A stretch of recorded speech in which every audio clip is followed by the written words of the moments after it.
Hi అండి. ఈరోజు ఈ బ్లౌజ్ స్టిచ్ చేస్తున్నాను. పూసలు కుడతాం ఇక్కడ వరకు ఆపేసానండి. ఇప్పుడు స్టిచ్ చేస్తాను చూడండి. హలో అండి, నా వీడియోస్ని ఫాలో అవుతున్న వాళ్ళందరికీ thank you so much. Tailoring అనేది తక్కువేం కాదండి, ఇది కూడా ఒక జాబ్ లాంటిదేను. మనం ఇంట్లో పని చేసుకుంటూ పిల్లల్ని చూసుకుంటూ ఫ్యాన్ కింద కూర్చొని రోజుకి 500 నుంచి 1000 రూపాయల వరకు మనం సంపాదించుకోవచ్చు. మీలో కూడా టైలర్స్ నేర్చుకోవాలని ఎవరన్నా ఉన్నా, సగం నేర్చుకొని ఉన్నా, నా వీడియోసే కాదండి, యూట్యూబ్లో ఎవరి వీడియోస్ అయినా ఫాలో అయ్యి నేర్చుకొని స్టిచ్ చేసుకోండి. మీకు మంచి బెనిఫిట్ ఉండిద్ది. బయటకు వెళ్ళి మనం కష్టపడి కన్నా ఇంట్లో కూర్చొని ఈజీగా మనం మనీ సంపాదించుకోవచ్చు. ఇక నుంచి నా వీడియోస్లో ఫ్యాషన్ డిజైనింగ్ క్లాసెస్ స్టార్ట్ అయినాయండి. నాకు మళ్ళీ అట్టు వెళ్ళాలి కదా, వీడియోస్ చేయాలి కదా. కటింగు స్టిచ్చింగు వీడియోస్ చేయాలంటే ఎడిటింగ్కి ఇది కొంచెం నాకు ఇబ్బంది అవుతుంది. అందుకని లైవ్ పెడదాం అనుకుంటున్నాను. కటింగ్ వాటికి లైవ్ పెడతాను, స్టిచ్చింగ్ ఏమో నేను ఎడిటింగ్ చేసి అప్లోడ్ చేస్తానండి.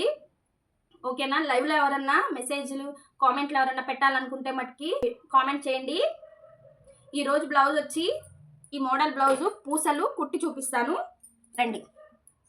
ఇదిగోండి, ఇప్పుడు దీనికి నేను పూస ఎలా కుట్టానో చూపిస్తాను. ఇలా కుచ్చు పెట్టేశాను. ఫస్ట్ కుచ్చు పెట్టి పైన లేస్ వేశాను. కస్టమర్సే ఇచ్చారండి ఈ మోడల్ పెట్టమని.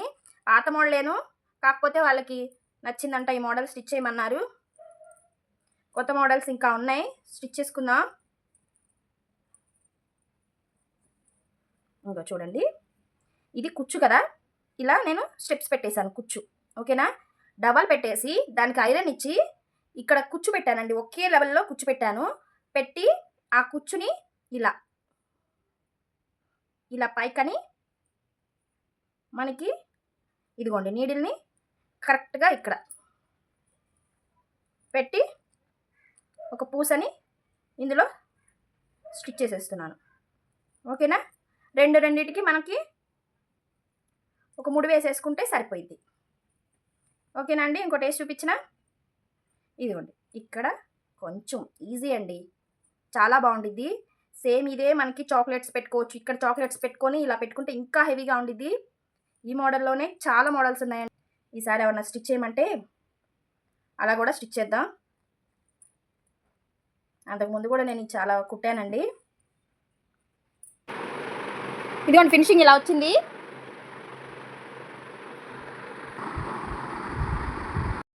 కొత్తగా మోడల్ ట్రై చేసేవాళ్ళు పాత ఫ్యాబ్రిక్ మీద కాటన్ గంజి పెట్టుకొని స్టిచ్ చేసుకుంటే మనకి నీట్గా వచ్చిద్ది. అలా స్టిచ్ చేయండి, కొత్త దాని మీద పెట్టకండి. సరేనండి, ఉంటాను. బాయ్.